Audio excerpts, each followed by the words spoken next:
Hi hello അസ്സാം വലൈക്കും. എന്താ എല്ലാവരും വിശേഷം? സുഖാണെന്ന് കരുതുന്നു. ഞങ്ങൾക്കും സുഖമാണ്, അൽഹംദുലില്ലാ. ഇന്ന് ഭയങ്കര മടി പിടിച്ച ദിവസമാണ് കേട്ടോ. കാരണം ഇന്ന് നോമ്പിന് എന്തെങ്കിലും ആക്കാൻ കിച്ചണിലേക്ക് വരാൻ തന്നെ ഭയങ്കരമായിട്ട് മടിയുള്ള ഒരു ദിവസം ഉണ്ടായിന്. എന്നിട്ട് വൈകുന്നേരം ഒരു 4:30 കഴിഞ്ഞിന് ഞാൻ കിച്ചണിലെത്താൻ, 5 മണി തന്നെ ആയിന്. അപ്പോൾ ആദ്യം തന്നെ ജ്യൂസ് അടിക്കേണ്ട പണിയാണ് കേട്ടോ നോക്കുന്നത്. പൈനാപ്പിൾ ഉണ്ടായിന്, പൈനാപ്പിൾ ജ്യൂസ് അടിക്കാലോ പറഞ്ഞിട്ട് അതൊക്കെ ഒന്ന് കട്ട് ചെയ്ത് വെക്കുകയാണ് കേട്ടോ. ചായൻ്റെ കടി സ്പെഷ്യലായിട്ട് ഒന്നും ആക്കുന്നില്ല. എന്താ പറഞ്ഞാൽ എന്താണെന്നറിയില്ല, നല്ല ക്ഷീണവും ഉണ്ടായിന് ഇന്ന്.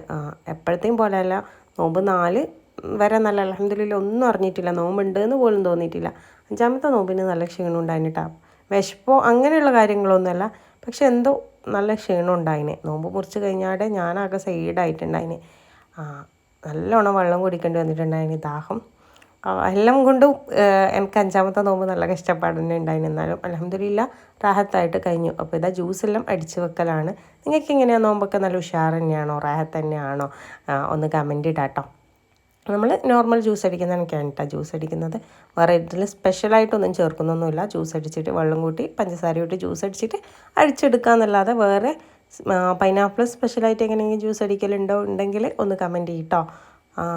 മൊയ്ത്തോ ആക്കുന്നുണ്ട് എന്നല്ലാണ്ട് വേറൊന്നും എനിക്ക് അറിഞ്ഞൂടാ കേട്ടോ. അപ്പോൾ ഇതാ ജ്യൂസ് അടിച്ചിട്ട് ആദ്യം തന്നെ നല്ലോണം തണുക്കാനായിട്ട് വെക്കുന്നുണ്ട്. ഞാൻ മക്കൾക്ക് വേറെ ആക്കിയിട്ട് പുറത്തെടുത്ത് വെക്കും കേട്ടോ. എനിക്ക് മാത്രം ഞാൻ തണുപ്പിച്ച് കൊടുക്കില്ല. മക്കൾക്ക് നല്ല ചുമയും ഇതൊക്കെ കഫക്കെട്ടൊക്കെ വരുന്നതുകൊണ്ട് അതങ്ങനെ പുറത്ത് വെച്ച്. പിന്നെ എന്തെങ്കിലും ഒരു കടിയാക്കാൻ വേണ്ടിയിട്ട് 2 മുട്ട പൊട്ടിച്ച് ഒഴിച്ചിട്ടുണ്ട് കേട്ടോ. പെട്ടെന്ന് ഇനി 5 മണിയായില്ല, ഇനി പെട്ടെന്ന് ഉണ്ടാക്കാൻ പറ്റിയിട്ടുള്ള കടി മുട്ട പൊരിച്ചത് തന്നെയാണ്. അപ്പോൾ മുട്ട ഒന്ന് പൊരിച്ചെടുക്കണം. അതിന് വേണ്ടിയിട്ട് ആവശ്യത്തിന് ഉപ്പും കുറച്ച് കുരുമുളക് പൊടിയും ചെറിയ പീസായിട്ട് കട്ട് ചെയ്തിട്ട് സവാളയും പച്ചമുളക് കറിവേപ്പില വീട്ടിട്ട് നല്ലപോലെ മിക്സ് ചെയ്ത് കൊടുക്കുക. എന്നിട്ട് ഒന്ന് ആംപ്ലേറ്റ് ചെയ്തെടുക്കുക. ഇത് നല്ല സിമ്പിളായിട്ടുള്ളൊരു കടിയാണ് കേട്ടോ. പെട്ടെന്ന് വിരുന്നുകാരെങ്കിലും വന്നിട്ടുണ്ടെങ്കിൽ നമ്മളടുത്ത് ഒന്നും കടിയില്ലെങ്കിൽ എന്തായാലും മുട്ടയില്ലാത്ത ആൾക്കാരുണ്ടാവില്ലല്ലോ. അപ്പോൾ മുട്ട ഒന്ന് പൊടിച്ച് നോക്കിയാൽ നല്ലൊരു ടേസ്റ്റാണ്. അത് ചൂടോടെ കഴിക്കാൻ നല്ലൊരു ടേസ്റ്റാണ് കേട്ടോ. അതുകൊണ്ടാണ് ഞാനിത് ഉണ്ടാക്കിയിട്ടുള്ളത്. ഇതാകുമ്പോൾ പെട്ടെന്ന് ആവുകയും ചെയ്തു. എന്നാൽ ഞാൻ പറഞ്ഞില്ല, സ്പൈസി ആയിട്ടുള്ള സ്നാക്ക് ആകുമ്പോൾ നല്ല ടേസ്റ്റാണ്. എനിക്ക് മധുരത്തിനേക്കാൾ ഇഷ്ടം സ്പൈസി ആയിട്ടുള്ള സ്നാക്ക് തന്നെയാണ്. അപ്പോൾ ഇതാ ഞാനിത് ഓംപ്ലേറ്റ് ചെയ്ത് എടുക്കുന്നുണ്ട്. നിങ്ങളുടെ ആവശ്യത്തിനനുസരിച്ചും കൂട്ടിയും കുറിച്ചും എടുക്കാം കേട്ടോ. എന്തായാലും ഒരു മുട്ട കൊണ്ടാകുമ്പോൾ അത്ര ടേസ്റ്റ് ഉണ്ടാവില്ല, അത് നേർത്ത് വരൂലേ. അപ്പോൾ നമ്മൾ 2 മുട്ട തന്നെ എടുക്കാൻ നോക്കുക. എന്നിട്ടിതാ ഇതുപോലെ കട്ട് ചെയ്തെടുക്കാം കേട്ടോ. നിങ്ങളുടെ ഇഷ്ടത്തിനനുസരിച്ച് ഇഷ്ടം പോലെയുള്ള ഷേപ്പിൽ കട്ട് ചെയ്തെടുക്കാം. ഞാനിപ്പോൾ ഇതിങ്ങനെ കട്ട് ചെയ്തെടുക്കുന്നുണ്ട്. അത്രേ വേണ്ടൂ. പിന്നെ വെറും ഇങ്ങനെ ചായ കുടിക്കാൻ പറ്റൂലല്ലോ എന്ന് കരുതിയിട്ട്. അതുമല്ല, ഇന്ന് നോമ്പ് തുറക്കാൻ വേണ്ടിയിട്ട് നെയ്ച്ചോറാണ് ആക്കുന്നത്. അപ്പോൾ അത് എന്തായാലും നോമ്പ് മുറിക്കുമ്പോൾ തന്നെ കഴിക്കാൻ കഴിയില്ലല്ലോ. നമ്മൾ അങ്ങനെ നെയ്ച്ചോറൊന്നും കഴിക്കാൻ വാങ്ങില്ല. 10 നെയ്പ്പത്തിലോ അങ്ങനെയെല്ലാം ആണെങ്കിലും ഓക്കെ. അപ്പോൾ ഇതുപോലെ കട്ട് ചെയ്തെടുക്കുന്നുണ്ട്. അതുകൊണ്ടാണ് മുട്ടൻ്റെ ഈ സ്നാക്ക് ആക്കാമെന്ന് കരുതുന്നത്. ആദ്യമൊന്നും ആക്കണ്ട വിചാരിച്ചു, പിന്നെ വെറുങ്ങനെ ചായ കുടിക്കാനൊരു താല്പര്യമില്ല. അപ്പോൾ ഇനി ഇത് പൊരിച്ചെടുക്കേണ്ട ബാറ്റർ തയ്യാറാക്കണം. 2 ടേബിൾ സ്പൂൺ മൈദ മാവ് എടുത്തിട്ടുണ്ട്. അതിലേക്ക് കുറച്ച് യെല്ലോ കളർ ചേർത്ത് കൊടുക്കുക. ആവശ്യത്തിന് ഉപ്പ്, ആവശ്യത്തിന് വെള്ളവും ചേർത്തിട്ട് നല്ല ലൂസും അല്ല എന്നാൽ തിക്കും അല്ലാത്തൊരു ബാറ്ററാക്കി എടുക്കുക കേട്ടോ. ഞാൻ കാണിച്ചു തരാം. ഈ കൺസിസ്റ്റൻസിയിൽ നമ്മൾ ഉണ്ടാക്കി കൊടുത്താൽ മതി. കൈ ഉപയോഗിച്ചിട്ട് തന്നെ കുഴക്കുക. കുറഞ്ഞ അളവിലെല്ലാം എടുത്തിട്ടില്ല കേട്ടോ. കാരണം ഒന്നും ബാക്കിയാവുന്നത് തീരെ ഇഷ്ടമില്ല, വെറുതെ കളയണ്ടേ. ഞാൻ പകൽ മക്കളുണ്ടല്ലോ എന്ന് കരുതിയിട്ട് അവിടെ ബാക്കി വെച്ചാലും അവർക്കത് തൊട്ട് നോക്കേണ്ട ഒരു ബുദ്ധിയേ ഉണ്ടാവില്ല, തീരെ തിന്നുന്നില്ല. അപ്പോൾ പിന്നെ ഞാൻ കുറഞ്ഞ അളവിലെല്ലാം ഉണ്ടാക്കുന്നത്. എന്നിട്ട് ഈ ബാറ്ററിൽ നമ്മളെ മുട്ട പൊരിച്ചത് ഇതിൽ മുക്കി പൊരിക്കുകയാണ് കേട്ടോ ചെയ്യുന്നത്. എണ്ണ നല്ലോണം ചൂടായിട്ട് ഇത് നല്ല ഗോൾഡൻ കളറായിട്ട് വരണം, നല്ല ക്രിസ്പി ആയിട്ട് വരണം, നല്ല ടേസ്റ്റാണ് കേട്ടോ. നിങ്ങൾക്ക് വേണമെന്നുണ്ടെങ്കിൽ ഈ മൈദപ്പൊടിൻ്റെ കൂടെ കുറച്ച് കോൺഫ്ലവർ, ഒരു 1/4 ടീസ്പൂണോളം കോൺഫ്ലവറും കൂടി ചേർത്ത് കൊടുത്താൽ ഇതിനേക്കാൾ ക്രിസ്പി ആയി കിട്ടും.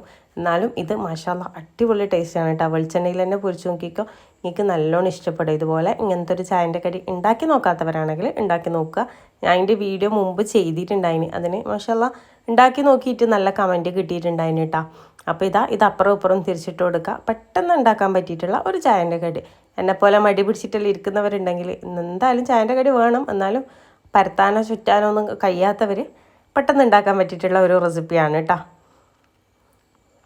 അപ്പോൾ ഇത് തിരിച്ചും മറിച്ചിട്ട് കൊടുത്തിട്ട് നല്ല ഗോൾഡൻ കളർ ആകുന്ന സമയത്ത് കോരിയെടുക്കുകയാണ് കേട്ടോ വേണ്ടത്. ഇത് നമുക്ക് വെറുങ്ങനെ കഴിക്കാം, അല്ലെങ്കിൽ ചൂടോടുകൂടി സോസെല്ലാം കൂട്ടിയിട്ട് കഴിക്കാൻ അതിനേക്കാൾ കൂടുതൽ ടേസ്റ്റാണ്. ഞാനിപ്പോൾ വെറുങ്ങനെ തന്നെയാണ് കേട്ടോ കഴിച്ചിട്ടുണ്ടായിരുന്നത്. നോമ്പ് മുറിക്കുമ്പോൾ തന്നെ സോസൊന്നും കൂട്ടിയിട്ട് കഴിക്കാനുള്ള താല്പര്യം ഉണ്ടായിട്ടില്ല. ഇതിവിടെ നല്ല ഗോൾഡൻ കളറായി വന്നിട്ടുണ്ട്. ഇത് കോരി മാറ്റാം. ഒട്ടും എണ്ണയൊന്നും കുടിക്കുന്നില്ല, ടാപ്പ് ഇടൊന്നും വേണ്ട, എണ്ണയൊന്നും കുടിക്കുന്നില്ല. അതുമാത്രമല്ല നല്ല ക്രിസ്പിയാണ്. അപ്പോൾ ഇതിവിടെ റെഡി ആയിട്ടുണ്ട്. അത്രയേ ഉള്ളൂ. ഇനി നമുക്ക് നെയ്ച്ചോറ് വെക്കാനായിട്ടാണ് വേണ്ടത്. ഞാൻ 1.5 കപ്പ് ചെറിയ അരിക്കാണ് നെയ്ച്ചോറ് വെക്കുന്നത്. ഒരു പാത്രം കുക്കർ ചൂടാവാനായിട്ട് വെച്ചിട്ടുണ്ട്. അതിലേക്ക് വെളിച്ചെണ്ണ ഒഴിച്ചു കൊടുത്തിട്ട് സവാള ചെറുതായിട്ട് കട്ട് ചെയ്തതും ഒരു ഏലക്കായ ഇട്ടിട്ട് ഒന്ന് മൂപ്പിച്ചെടുക്കുക. അതിലേക്ക് 1.5 കപ്പിന് കുറച്ച് പശു നെയ്യ് ഒഴിച്ച് കൊടുക്കുന്നുണ്ട് കേട്ടോ. 1.5 കപ്പ് ചെറിയ അരിക്ക് 3 കപ്പ് വെള്ളമാണ് കേട്ടോ വേണ്ടത്. ഒരു കപ്പിന് 2 കപ്പല്ല 1.5 കപ്പാണ് കേട്ടോ എടുത്തിട്ടുള്ളത്. അങ്ങനെ ഞാൻ 3 കപ്പാണ് ഇപ്പം വെള്ളം എടുത്തിട്ടുള്ളത്. കുറച്ച് കറിവേപ്പിലയും കൂടി ഇട്ടാൽ കുറച്ചും കൂടി ടേസ്റ്റ് കൂടുതലുണ്ടാവും. അപ്പോൾ കുറഞ്ഞ അളവിലെല്ലാം ചെയ്യുന്നില്ല കേട്ടോ. ഞാൻ പറഞ്ഞല്ലോ, ബാക്കിയായാൽ അത് ബാക്കിയായത് തന്നെ പിന്നെ എടുത്തിട്ട് ചാടേണ്ടി വരും എന്ത് തന്നെ ആയാലും.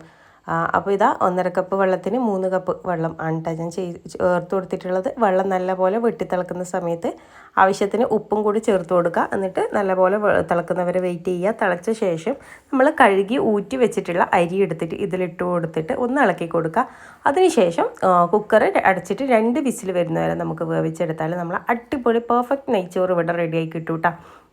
നെയ്ച്ചോറെല്ലാം സിമ്പിളാണ് ഉണ്ടാക്കാൻ വേണ്ടിയിട്ട്, വലിയ പണിയുള്ള കാര്യമൊന്നുമല്ല. ഇനി നമുക്കിതിലേക്ക് ഞാൻ ഫ്രൈ ആക്കുന്നത് ബീഫാണ് കേട്ടോ.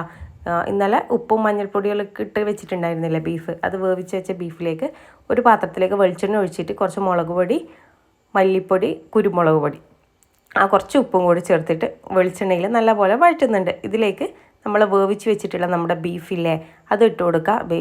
ബീഫിൽ തന്നെ നല്ലോണം ഇന്നലെ എണ്ണ ഇറങ്ങിയിട്ടുണ്ടായിന് കേട്ടോ. ബീഫിൽ നിന്ന് നല്ലോണം ഇറങ്ങിയിട്ടുണ്ടായിന്. ഇനി ഇതിലേക്ക് കുറച്ച് കറിവേപ്പിലയും ജിഞ്ചർ ഗാർലിക് പേസ്റ്റും കൂടി ചേർത്ത് കൊടുക്കുന്നുണ്ട്. എന്നിട്ട് മിക്സ് ചെയ്ത് കൊടുക്കുക. നല്ല ടേസ്റ്റാണ്. എനിക്ക് ഏറ്റവും ഫേവറേറ്റ് ബീഫ് ആക്കിയാൽ ഏറ്റവും ഫേവറേറ്റ് ഈ റെസിപ്പിയാണ് കേട്ടോ. നല്ല ഇഷ്ടമാണ്. അധികവും നമ്മൾ ഇങ്ങനെ തന്നെയാണ് കേട്ടോ ഉണ്ടാക്കൽ. കറി വെച്ചിട്ടില്ലെങ്കിൽ ഇങ്ങനെ തന്നെയാണ് ഉണ്ടാക്കൽ. ഇത് നല്ല പോലെ ഫ്രൈ ആയിട്ട് വറ്റിച്ചെടുക്കും. കുരുമുളക് ഇട്ടിട്ട് വെച്ചിട്ടുണ്ടാകുമ്പോൾ നല്ലൊരു ടേസ്റ്റാണ് ഉണ്ടാവുക. ഇനി ഇതൊന്ന് മൂത്ത് വരുന്ന സമയത്ത് നല്ലോണം ഒന്ന് ഫ്രൈ ആയി വരുന്ന സമയത്ത് കുറച്ച് കറിവേപ്പില ഇട്ട് കൊടുക്കുക. കൂടെ തന്നെ ഒരു സവാള ഞാൻ ചെറുതായിട്ട് ചോപ്പ് ചെയ്തിന് അതും കൂടി ഇട്ട് കൊടുത്തിട്ട് മിക്സ് ചെയ്യുക. എന്നിട്ട് അടച്ചു വെക്കണ്ട നല്ല ഒരു 10 മിനിറ്റെങ്കിലും നല്ല പോലെ വേവിച്ചെടുക്കുക കേട്ടോ. വേവിച്ചെടുത്ത് കഴിഞ്ഞാൽ നമ്മുടെ അടിപൊളി ബീഫ് റെസിപ്പി, ബീഫ് ഫ്രൈ ഇവിടെ റെഡി ആയിട്ടുണ്ട്. ഇനി ഇതിനെ വേറൊന്നുമില്ല, നോമ്പുരിക്കാൻ വേണ്ടിയിട്ട് എല്ലാം സെറ്റായി. പൈനാപ്പിൾ ജ്യൂസും പിന്നെ പൈനാപ്പിൾ കുറച്ച് മുറിച്ച് വെച്ചത് ഉണ്ടായിന്. ഫ്രൂട്ട്സായിട്ട് മുന്തിരി മാത്രമേ ഉണ്ടായിട്ടുള്ളൂ കേട്ടോ. അപ്പോൾ ബാങ്കെല്ലാം കൊടുത്തു, അൽഹംദുലില്ലാ. അങ്ങനെ 5ാമത്തെ നോമ്പും റാഹത്തായിട്ട് കഴിഞ്ഞു. നോമ്പ് മുറിച്ച് അവിടെ സൈഡായിന്. എന്നാലും എന്താ പറയുക, അൽഹംദുലില്ലാ. പിന്നെ ഇത്രയേ ഉള്ളൂ കേട്ടോ ഇന്നത്തെ വീഡിയോ എന്നൊക്കെ പറയുന്നത്. പിന്നെ നല്ല ടേസ്റ്റ് ഉണ്ടായിരുന്നു കേട്ടോ നമ്മുടെ മുട്ട പൊരിച്ചതിൻ്റെ റെസിപ്പി. അപ്പോൾ അതെന്തായാലും ഒരു മസ്റ്റ് ട്രൈ ഐറ്റം തന്നെയാണ്. ആദ്യമായിട്ട് ഉണ്ടാക്കി നോക്കാത്തവരൊക്കെ ഒന്ന് ഉണ്ടാക്കി നോക്കുക. ഇൻഷാ അല്ലാഹ് എൻ്റെ വീഡിയോയിൽ എന്തെങ്കിലും പോരായ്മകളുണ്ടെങ്കിൽ നിങ്ങൾ പറഞ്ഞു തരിക. ഇങ്ങനെ നിങ്ങളുടെ സപ്പോർട്ട് കൊണ്ടാണ് വീണ്ടും വീഡിയോ ഇടാൻ വേണ്ടിയിട്ട് തുടങ്ങിയത് കേട്ടോ. ഇനി പിന്നെ നോമ്പ് തുറക്കാൻ വേണ്ടിയിട്ട് നെയ്ച്ചോറ് ഞാൻ പറഞ്ഞില്ലേ, പെർഫെക്റ്റ് ആയിട്ടുള്ള നെയ്ച്ചോറ് ഇവിടെ റെഡി ആയിട്ടുണ്ട്.